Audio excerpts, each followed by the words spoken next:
سلمیٰ کو بڑی گھبراہٹ ہو رہی تھی۔ ایک تو سورج ڈھلنے لگا تھا، اب تو اس کے من میں برے برے خیال آ رہے تھے۔ تبھی ایک بس تیزی سے چلتی ہوئی اس کے برابر سے نکلی۔ سلمیٰ تیزی سے بس کی طرف دوڑ پڑی۔ وہ کسی بھی حال اس بس کو نہیں چھوڑنا چاہتی تھی۔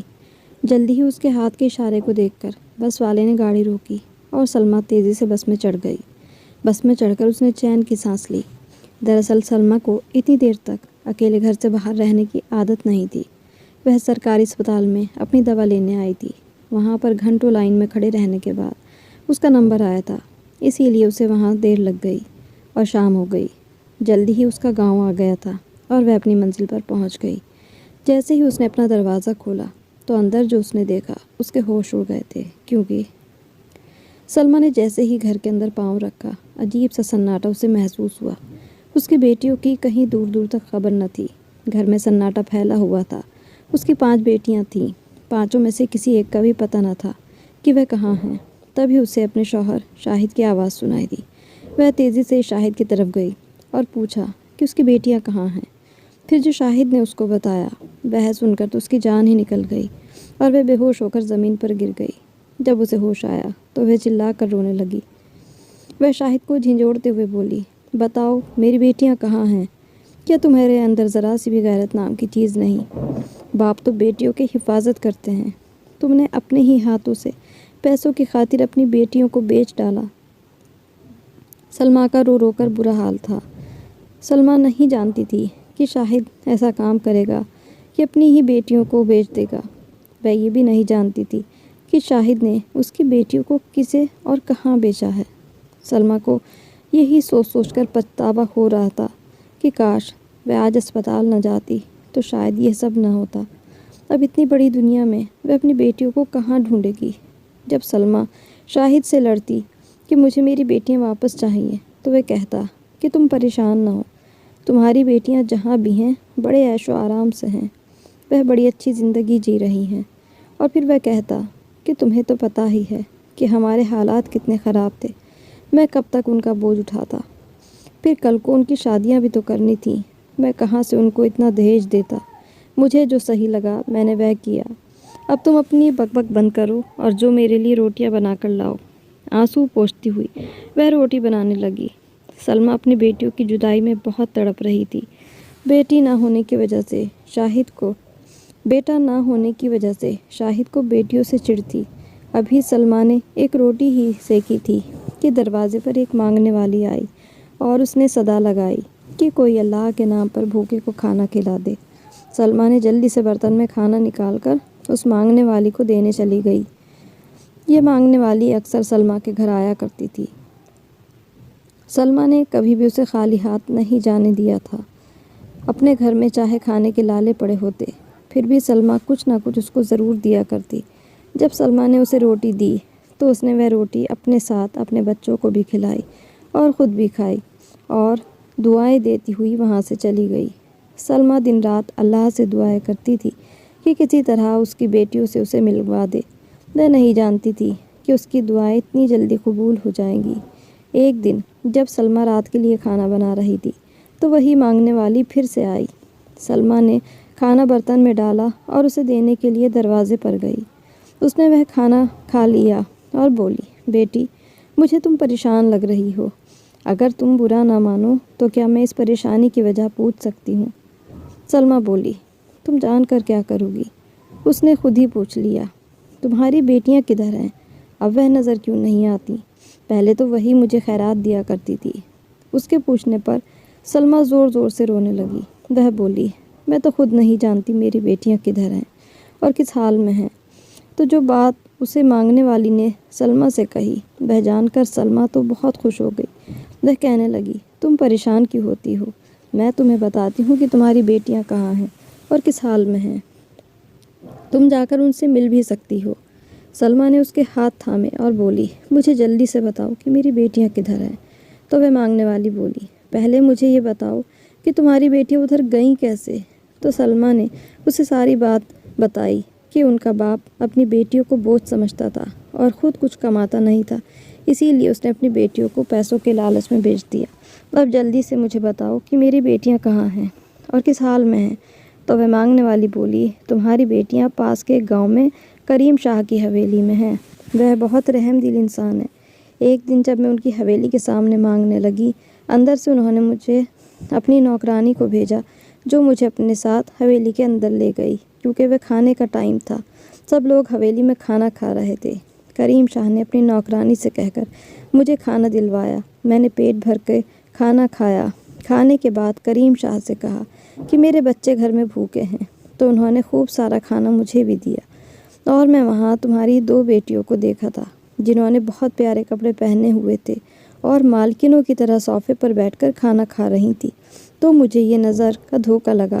لیکن جب میں نے دماغ پر زور دیا تو مجھے یاد آیا کہ میں تو انہیں تمہارے گھر میں دیکھا ہے، اسی لیے میں نے آج تمہاری بیٹیوں کے بارے میں تم سے پوچھا۔ تم فکر نہ کرو، تمہاری بیٹیاں وہاں بہت عیش و آرام کی زندگی جی رہی ہیں، نوکر ان کے آگے پیچھے گھومتے ہیں۔ شاہ کریم پہلے بہت ظالم تھا، اس نے بہت لوگوں کی زمین بھی ہڑپ لی تھی، پھر پتہ نہیں کیا ہوا، اس کی بیوی کی طبیعت بہت زیادہ خراب ہو گئی اور وہ کوما میں چلی گئی۔ اس کے بعد جیسے شاہ کریم کو اپنی غلطی پر پچھتاوا ہوا، اس نے اندر بہت زیادہ بدلاؤ آ گیا۔ اس نے لوگوں کی ہڑپ کی گئی زمینوں کو لوٹا دیا، اور یہاں تک کہ اب وہ سب کی مدد کرنے لگا تھا۔ اب وہ بہت رحم دل انسان بن گیا تھا۔ یہ سب جاننے کے بعد سلمیٰ نے چین کی سانس لی۔ وہ تو یہ سوچ سوچ کر بہت زیادہ پریشان تھی کہ پتہ نہیں اس کی بیٹیوں کے ساتھ کیا ہو رہا ہوگا اور وہ کس حال میں ہوں گی۔ وہ مانگنے والی سب کچھ بتانے کے بعد وہاں سے چلی گئی، اور سلمیٰ یہ سوچنے لگی کہ میں وہاں کیسے جاؤں، کیونکہ اگر اس نے اپنے شاہد کو وہاں جانے کے بارے میں بتایا تو وہ کبھی بھی اسے وہاں نہیں جانے دیتا۔ رات کو گھر آیا تو اس نے شاہد سے کہا کہ میں کچھ دن کے لیے اپنے مائکے جانا چاہتی ہوں۔ شاہد بولا، پہلے تو کبھی تم نے مائکے جانے کا نام نہیں لیا جب سے تمہاری ماں اس دنیا سے گئی ہیں۔ سلمیٰ نے کہا، میں اپنی بیٹیوں کو یاد کر کر کے ہر وقت روتی رہتی ہوں اور پریشان رہتی ہوں۔ اپنے گھر جاؤں گی تو میرا دل بھی بہل جائے گا، کچھ دن رہنے کے بعد میں واپس آ جاؤں گی۔ یہ سن کر شاہد مان گیا۔ اس نے کرائے کے لیے سلمیٰ کو کچھ پیسے دیے۔ سلمیٰ تھوڑے سے اپنے کپڑے ساتھ لے کر گھر سے نکل گئی۔ پوچھتے پوچھتے وہ شاہ کریم کی حویلی تک پہنچ گئی۔ جب سلمیٰ اس حویلی کے سامنے پہنچی تو سلمیٰ کی تو حیرت سے آنکھیں پھٹی کی پھٹی رہ گئیں، کیونکہ وہ حویلی کم اور کوئی محل زیادہ لگ رہی تھی۔ سلمیٰ حویلی کے گیٹ کے سامنے جا کر کھڑی ہو گئی۔ حویلی کو بہت حیرت سے دیکھے جا رہی تھی کہ تبھی گیٹ پر 2 بڑے بڑے بالوں والے اور موٹی موٹی مونچھوں والے گارڈ کھڑے تھے۔ سلمیٰ کو یوں حویلی کو تاکتے دیکھ کر ان میں سے ایک گارڈ سلمیٰ کے پاس آیا اور نرمی سے بولا، بہن کیا چاہیے؟ کیا کھڑی دیکھ رہی ہو؟ کسی سے ملنا ہے؟ گارڈ کا اتنا پوچھنے پر ہی سلمیٰ تو پسینے میں تر ہو گئی۔ اس کی ٹانگیں کانپنے لگیں۔ کانپتی ہوئی آواز میں بولی، بھائی مجھے شاہ کریم سے ملنا ہے۔ تو وہ بولا، کیوں ملنا چاہتی ہو؟ کیا کام ہے؟ سلمیٰ بولی، مجھے کام کی ضرورت ہے، میں بہت اچھا کھانا بنا لیتی ہوں اور گھر کے سارے کام کر لیتی ہوں۔ تو وہ گارڈ بولا، شاہ کریم تو کہیں کام سے گئے ہوئے ہیں، تم پھر آ جانا۔ سلمیٰ بولی، میں بہت دور سے آئی ہوں۔ تو گارڈ نے بولا، ٹھیک ہے تو تم اندر آ جاؤ۔ سلمیٰ کو اندر لے گیا اور بولا، تم یہاں لون میں بیٹھ جاؤ، جب شاہ کریم آئیں گے تو میں ان سے تمہاری ملاقات کرا دوں گا، اور یہیں بیٹھی رہنا، اندر جانے کی کوشش مت کرنا، ورنہ یہ تمہارے لیے اچھا نہیں ہوگا، کیونکہ شاہ کریم کی اجازت کے بغیر کوئی بھی اندر نہیں جا سکتا تھا۔ سلمیٰ نے ہاں میں سر ہلایا تو وہ گارڈ وہاں سے چلا گیا۔ سلمیٰ نے لمبی سانس چھوڑی اور شاہ کریم کے آنے کا انتظار کرنے لگی۔ لون جو کہ حویلی کے اندر والے حصے کے سامنے تھا، اس کی نظر بار بار حویلی کے اندر والے حصے کی طرف اٹھ رہی تھی۔ وہ دل میں دعا کر رہی تھی کہ کاش اسے اس کی بیٹیاں نظر آ جائیں، لیکن وہاں اس کی بیٹیاں تو کیا کوئی اور بھی اسے آتا جاتا نظر نہیں آیا۔ 3 گھنٹے انتظار کرنے کے بعد اسے گاڑی کی آواز آئی تو وہ جلدی سے اٹھ کھڑی ہوئی۔ گاڑی کی آواز آتے ہی گارڈ نے جلدی سے گیٹ کھولا۔ گیٹ کھلتے ہی کالے رنگ کی چمچماتی ہوئی گاڑی گیٹ کے اندر آئی۔ گاڑی کے پیچھے حصے سے 2 گارڈ نکلے۔ انہوں نے جلدی سے گاڑی کا دروازہ کھولا تو شاہ کریم گاڑی سے نکل کر اندر چلے گئے تھے۔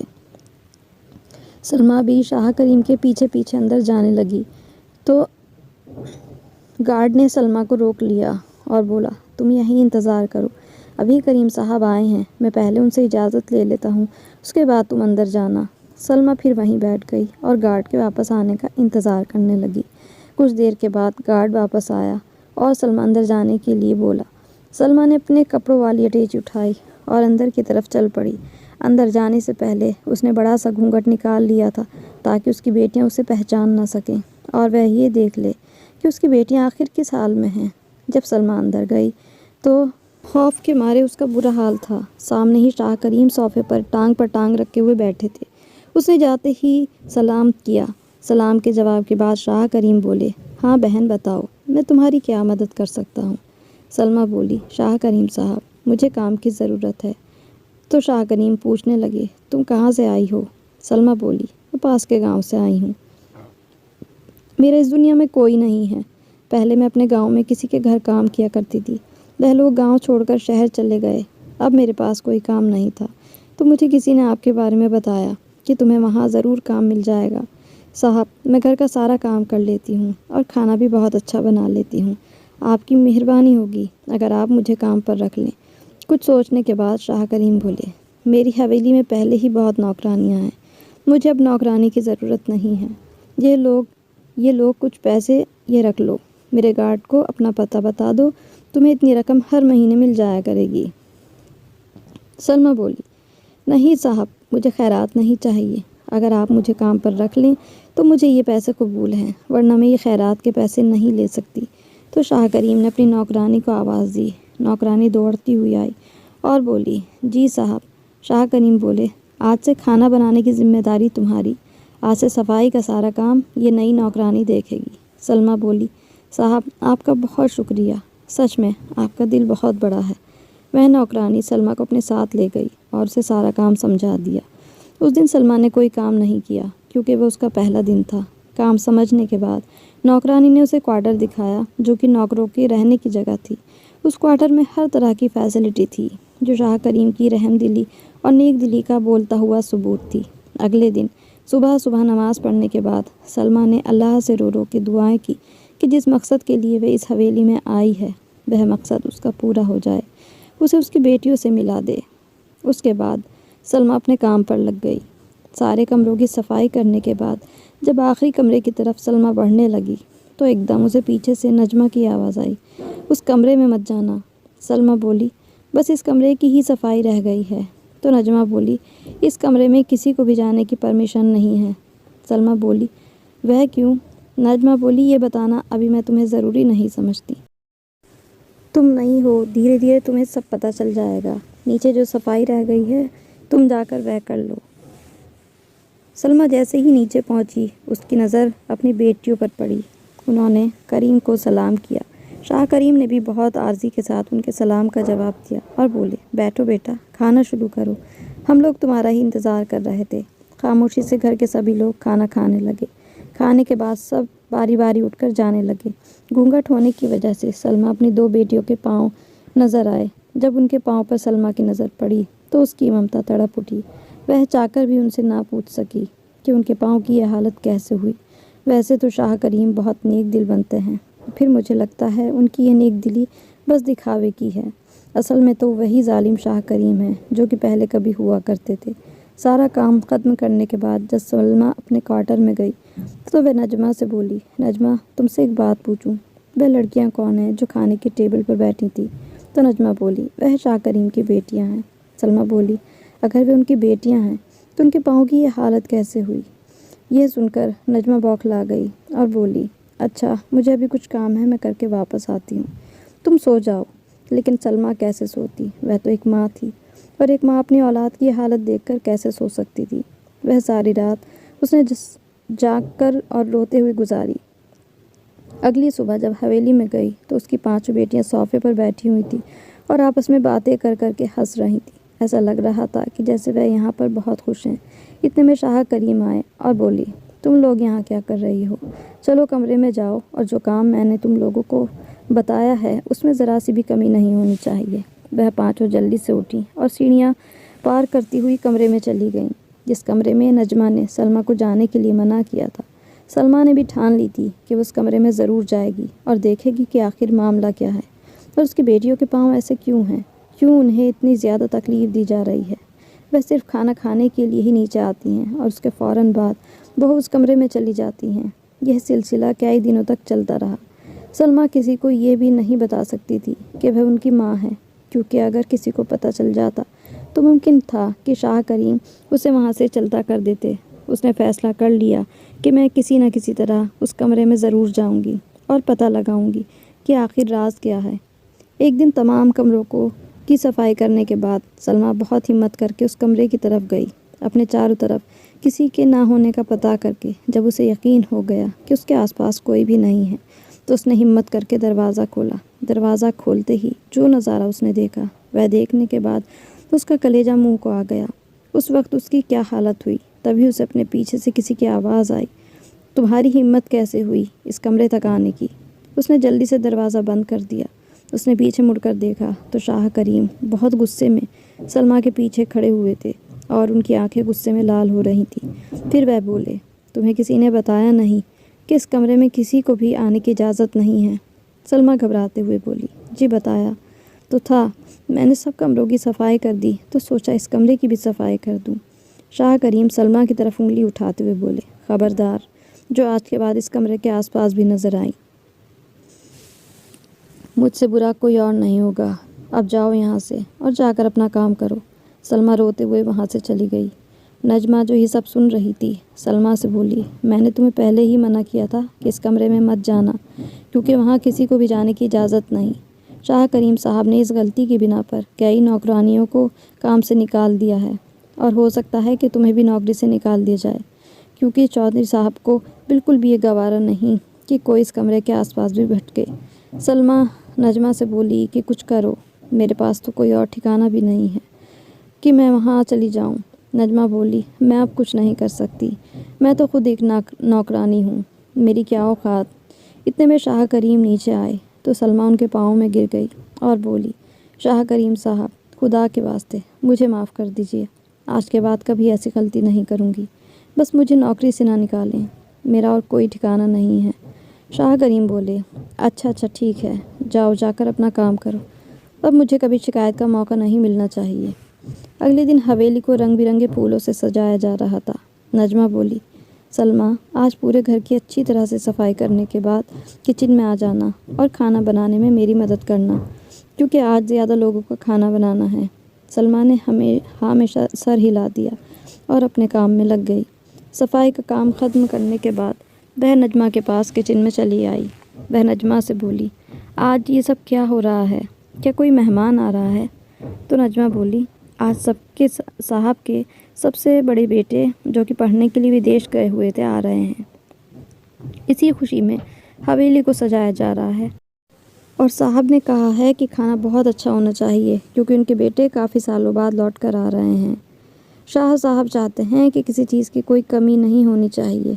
اچھا، اب تم جلدی ہاتھ چلاؤ اور یہ اپنا گھونگھٹ اٹھا دو، یہاں میرے علاوہ کوئی دوسرا نہیں ہے۔ سلمیٰ نے اپنا گھونگھٹ اٹھایا اور کام میں لگ گئی۔ وہ دونوں جلدی کچن کے سارے کام نپٹا رہی تھی کہ تبھی گاڑی کی آواز آئی۔ تبھی نجمہ نے جلدی سے جوس کے ساتھ دوسری چیز ٹرے میں سجائی اور جلدی سے ڈرائنگ روم میں لے گئی جہاں صاحب کے بیٹے بیٹھے ہوئے تھے۔ جیسے ہی نجمہ اور سلمیٰ کھانے کا سامان لے کر ڈرائنگ روم میں پہنچی، تبھی شاہ کریم کے بیٹوں نے نجمہ اور سلمیٰ کو سلام کیا۔ یہ دیکھ کر سلمیٰ کو بڑی حیرت ہوئی کہ واقعی میں کریم صاحب نے اپنے بیٹوں کی پرورش بہت اچھے طریقے سے کی ہے کہ ان کے بیٹوں نے نوکرانیوں کو سلام کرنے میں پہل کی۔ ان کا بڑا بیٹا بڑی محبت سے بولا، جلدی سے کھانا لگا دو، مجھے بہت زوروں کی بھوک لگی ہوئی ہے۔ نجمہ بولی، جی چھوٹے صاحب، ابھی لگاتی ہوں۔ نجمہ اور سلمیٰ نے مل کر کھانا لگایا۔ اس کے بعد شاہ کریم صاحب اور ان کے بیٹوں نے مل کر کھانا کھانے لگے۔ آج سلمیٰ کی بیٹیاں کھانے کی ٹیبل پر نہیں آئی تھیں۔ یہ بات اسے پریشان کر رہی تھی۔ اس نے اپنے اندر ہی اندر پکا ارادہ کر لیا تھا کہ آج رات سب کے سونے کے بعد میں اس کمرے میں ضرور جاؤں گی، چاہے اس کے لیے مجھے یہ نوکری چھوڑنی ہی کیوں نہ پڑے۔ میں ادھر آئی بھی تو اپنی بیٹیوں کے لیے ہی ہوں۔ جب سب نے کھانا کھا لیا تو شاہ کریم کے بیٹوں نے کھانے کی بہت تعریف کی۔ شاہ کریم بولے، نجمہ، یہ کھانا کس نے بنایا ہے؟ نجمہ بولی، صاحب، یہ کھانا میں نے اور سلمیٰ نے مل کر بنایا ہے۔ شاہ کریم بولے، آج میں بہت خوش ہوں کیونکہ میرے بیٹے کامیابی کے بعد گھر لوٹے ہیں، اور پھر تم دونوں نے کھانا بھی اتنا اچھا بنایا ہے، مانگو آج کیا مانگنا ہے۔ نجمہ بولی، صاحب، مجھے کچھ نہیں چاہیے، اللہ تعالیٰ کے بعد آپ کا دیا ہوا سب کچھ ہے میرے پاس۔ اس سے پہلے کہ شاہ کریم سلمیٰ سے پوچھتا، ان کا بیٹا بولا، بابا امی کیسی ہیں؟ ڈاکٹر کیا کہتے ہیں؟ تو شاہ کریم بولے، مجھے امید ہے بیٹا کہ تمہاری ماں بہت جلدی ٹھیک ہو جائیں گی، کیونکہ وہ 1-2 بار کوما سے باہر آئی ہیں، لیکن وہ پھر کوما میں چلی جاتی ہیں۔ ڈاکٹر نے امید تو دلائی ہے کہ آنے والے دنوں میں نہیں تو کچھ مہینوں میں تمہاری ماں بالکل ٹھیک ہو جائیں گی، اور پھر ان کا خیال بھی تو اتنے اچھے طریقے سے رکھا جا رہا ہے۔ ان کے بیٹے بولے، ہم اپنی ماں کو دیکھنا چاہتے ہیں۔ تو شاہ کریم صاحب بولے، چلو میرے ساتھ۔ وہ اٹھ کر جانے لگے تو سلمیٰ بولی، صاحب مجھے آپ سے کچھ مانگنا ہے، اور مجھے امید ہے کہ آپ مجھے خالی ہاتھ نہیں لوٹائیں گے۔ تو شاہ کریم بولے، بتاؤ کیا مانگنا چاہتی ہو؟ سلمیٰ شاہ کریم کے سامنے اپنی جھولی پھیلا کر کھڑی ہو گئی اور بولی، صاحب میری جھولی میں میری بیٹیاں ڈال دو۔ شاہ کریم صاحب بولے، کون سی بیٹیاں؟ تم کن بیٹیوں کی بات کر رہی ہو؟ سلمیٰ بولی، وہ جو کہ میرے شوہر شاہد نے آپ کو بیچ دی تھی، اور اس کے بدلے آپ سے اس نے ایک بڑی رقم دی تھی۔ میں نے تو سنا تھا میری بیٹیاں یہاں پر بہت عیش و آرام کی زندگی گزار رہی ہیں، اور آپ ایک بہت نیک دل انسان ہیں، لیکن جب میں نے انہیں دیکھا تو میری ممتا تڑپ کر رہ گئی۔ جب میں نے اپنی بیٹیوں کے پاؤں پر بڑے بڑے چھالے بنے ہوئے دیکھے جو کہ پانی سے بھرے ہوئے تھے، پتہ نہیں آپ لوگ کون سا ظلم میری بیٹیوں پر ڈھا رہے ہیں۔ میں تو یہاں اپنی بیٹیوں کو بس دیکھنے کے لیے آئی تھی، لیکن اب میں اپنی بیٹیوں کو اپنے ساتھ لے جائے بنا واپس نہیں جاؤں گی۔ شاہ کریم خاموش رہے۔ شاہ کریم کے بیٹے سوالیہ نظروں سے اپنے باپ کی طرف دیکھنے لگے۔ اتنی دیر میں سلمیٰ کی بڑی بیٹی بھاگتی ہوئی سیڑھیوں سے نیچے آئی اور بولی، صاحب جلدی چلیے، بیگم صاحبہ کو ہوش آ گیا ہے۔ یہ سن کر شاہ کریم بہت خوش ہوئے۔ اس نے سلمیٰ کی بیٹی کو اوپر جانے کے لیے کہا اور سلمیٰ سے بولے، سلمیٰ چلو ہمارے ساتھ اور خود دیکھ لینا کہ تمہاری بیٹیاں کس حال میں ہیں۔ شاہ کریم اس کمرے کے سامنے جا کر رکے جس کمرے میں جانے کی کسی کو بھی اجازت نہیں تھی۔ شاہ کریم اور ان کے بیٹے کمرے کے اندر گئے۔ سلمیٰ بھی ان کے پیچھے پیچھے اندر چلی گئی۔ جب اس نے چوری چپ کے اس کمرے کا دروازہ کھولا تھا تو اسے مشینری کے علاوہ اور کچھ نظر نہیں آیا تھا، وہ مشینری جو کہ اسپتالوں میں مریضوں کے لیے ہوتی ہے۔ جب سلمیٰ نے کمرے کے دوسری طرف دیکھا تو اسے یہ دیکھ کر بہت حیرت ہوئی کہ اس کی بیٹیاں آرام سے صوفے پر بیٹھی ہوئی ہیں۔ انہوں نے خوبصورت کپڑے پہنے ہوئے تھے اور ایسی لگ رہی تھی جیسے کہ اس حویلی کا حصہ ہوں۔ ان کے آگے دنیا کی ہر نعمت پڑی ہوئی تھی۔ اس نے گھونگھٹ کو تھوڑا اوپر اٹھایا اور اپنی بیٹیوں کو دیکھا۔ ان کے پاؤں پر پانی کے جو چھالے بنے ہوئے تھے وہ بھی بالکل ٹھیک ہو گئے تھے۔ سلمیٰ کی 5 بیٹیاں صوفے سے اٹھ کر بیگم صاحبہ کے بیڈ کے چاروں طرف جمع تھیں۔ وہ بیگم صاحبہ کے ہوش میں آنے کی وجہ سے بہت خوشی تھی۔ شاہ کریم ڈاکٹر سے بولے، ڈاکٹر صاحب کیا میری بیوی خطرے سے باہر ہے؟ ڈاکٹر بولی، جی بالکل، اب آپ کی بیوی پوری طرح سے ٹھیک ہیں۔ تو شاہ کریم بولے، یہ سب ان بچیوں کی وجہ سے پاسبل ہو سکا ہے جو کہ دن رات ان کے سر پر پہرا دیتی تھی۔ جیسے ہی میری بیوی کو تھوڑا ہوش آیا تو اس بچی نے فوراً فون کر کے آپ کو بلا لیا۔ ڈاکٹر بولی، اچھا اب مجھے اجازت دے، میں یہ کچھ دوائیاں لکھ کر دے رہی ہوں جو کہ ٹائم پر دیتی رہنی ہوں گی۔ اس میں ذرا بھی گڑبڑ نہیں ہونی چاہیے، یہ بالکل صحیح ٹائم پر صحیح ڈوز میں دینی ہوں گی۔ جب سلمیٰ نے اپنا گھونگھٹ اٹھایا تو اس کی بیٹیاں اس کو اپنے سامنے دیکھ کر ہکا بکا رہ گئیں اور وہ سب سلمیٰ سے لپٹ کر رونے لگی۔ تو شاہ کریم نے محبت سے ان کے سر پر ہاتھ رکھا اور بولے، سلمیٰ تم ان سے پوچھ سکتی ہو کہ ہم نے ان کے ساتھ کیا ظلم کیا ہے؟ تو بیٹیاں بولی، نہیں ماں، ان لوگوں نے ہمارے ساتھ کوئی ظلم نہیں کیا، بلکہ ہم تو جب سے یہاں آئے ہیں سب بیٹیوں کی طرح ہم سے پیار کرتے ہیں اور ہم نالکنوں کی طرح اس حویلی پر راج کر رہے ہیں۔ سلمیٰ بولی، تو تم لوگوں کے پاؤں پر جو پانی کے چھالے بنے ہوئے تھے وہ کیسے بنے؟ تو سلمیٰ کی بڑی بیٹی بولی، یہ دونوں کچن میں کھانا بنانے کے لیے گئی تھی تو گرم گرم گھی کے پاؤں پر گر گیا تھا۔ شاہ کریم اور نجمہ کے منع کرنے کے باوجود بھی یہ دونوں کھانا بنانے کی ضد کرنے لگی تھی۔ ان کی ضد کی وجہ سے انہیں یہ تکلیف اٹھانی پڑی۔ ماں، آپ سوچ بھی نہیں سکتی کہ ہم یہاں کتنے خوش ہیں۔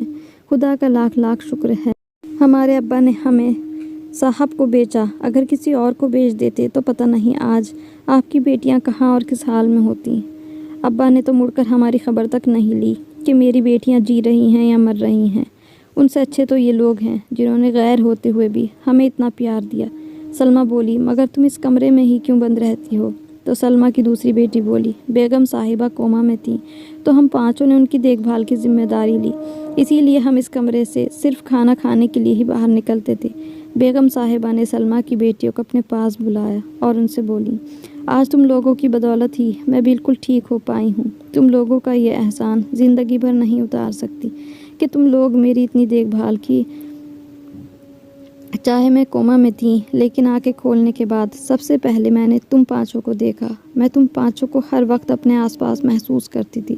شاہ کریم کو گہری سوچ میں ڈوبا ہوا دیکھ کر بیگم صاحبہ بولی، ارے صاحب، آپ کن سوچوں میں ڈوبے ہوئے ہیں؟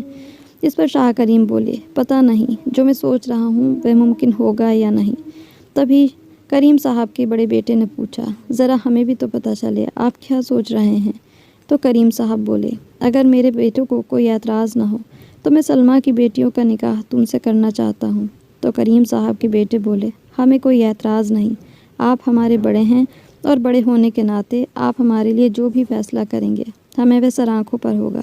تو کریم صاحب سلمیٰ سے بولے، بہن تم بتاؤ، تم کیا چاہتی ہو؟ کیا تم واپس اپنی بیٹیوں کو اس درندے انسان کے پاس لے جانا چاہتی ہو جو پھر دوبارہ انہیں کسی اور کے ہاتھوں بیچ سکتا ہے؟ سلمیٰ بہن، تم مانو یا نہ مانو، یہ میری اپنی بیٹیاں ہیں اور میں اپنی بیٹیوں کو ہرگز تمہارے ساتھ نہیں جانے دوں گا، اور ایک باپ ہونے کے ناطے میں ابھی اور اسی وقت ان کا نکاح اپنے بیٹوں سے کروں گا، کیونکہ اس سے اچھی بہوئیں اس گھر کے لیے ہمیں کوئی اور نہیں مل سکتی۔ کریم صاحب نے اسی وقت مولانا اور گواہوں کو بلوا کر باری باری سے ان بیٹیوں کا نکاح کر دیا، یہ جانتے ہوئے بھی کہ ان کے بیٹے باہر سے اونچی پڑھائی حاصل کر کے آئے ہیں اور سلمیٰ کی بیٹیاں بہت کم پڑھی لکھی ہیں۔ نکاح کے بعد سلمیٰ کی دونوں بیٹیاں سلمیٰ سے گلے مل کر بہت روئیں، تو سلمیٰ نے ان سے بولا، رو مت، تم لوگ تو خوش نصیب ہو کہ تم لوگوں کو اتنے اچھے سسرال والے ملے جو تم لوگوں کو ماں باپ کی کمی محسوس نہیں ہونے دیں گے۔ بس میری تم لوگوں کو یہی نصیحت ہے کہ صاحب اور بیگم صاحبہ کی عزت اور خدمت کرنا۔ سلمیٰ نے صاحب سے اجازت مانگی کہ کیا کبھی کبھی وہ اپنی بیٹیوں سے ملنے آ سکتی ہے، تو بیگم صاحبہ نے آگے بڑھ کر کہا، تمہارا جب دل کرے گا ملنے آ سکتی ہیں۔ تو بیگم صاحبہ نے آگے بڑھ کر کہا، تمہارا جب دل کرے گا تم اپنی بیٹیوں سے مل لینا، اور ہاں، ایک ضروری بات، تمہاری باقی تینوں بیٹیوں کی شادی بھی ہم ہی کریں گے۔ ابھی یہ کیونکہ بہت چھوٹی ہیں، جب شادی کی عمر ہو جائے گی تو ہم تمہیں بھی بلائیں گے، فیصلہ تم ہی کرنا اور ان کی شادی اپنے ہاتھوں سے ہی کرنا۔ سب سے وداع لے کر سلمیٰ اپنے گھر واپس آ گئی۔